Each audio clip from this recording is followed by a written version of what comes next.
You spoke earlier, Mr. Moriarty, about if you get this right, you'll continue to offer the citizens of Tshwane flawless service.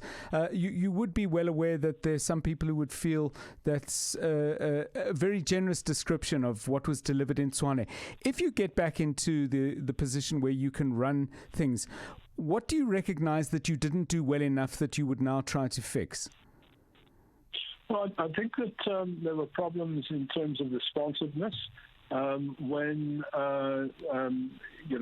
service failures do take place, and they do take place. And when they do take place, what you should be able to do is, if somebody is wanting a pothole fix or a streetlight fix, they should know that, yes, the service level agreement is that it will be done with a defined period.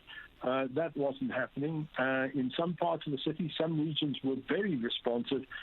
Some, regretfully, were not as responsive. That's got to be fixed across the board. The people of Hammanskraal didn't have water just to suddenly come in. I mean, I think what you're describing there, Mr. Moriarty, is the run-of-the-mill minimum requirements of a decent council.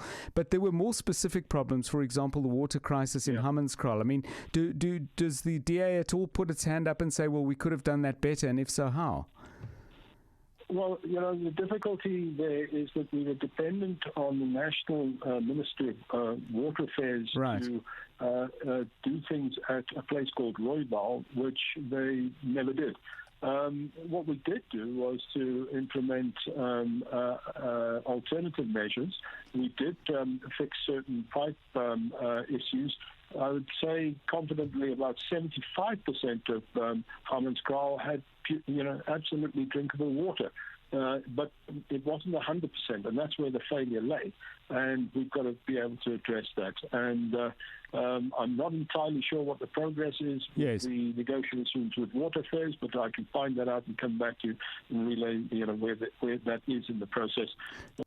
One of the problems that we will have from the get-go, John, is to find out what the hell has the administrator been doing for 7 or 8 months. News. Experts. Analysis. Where things stand. What you need to know. Drive home with John Perlman On 702.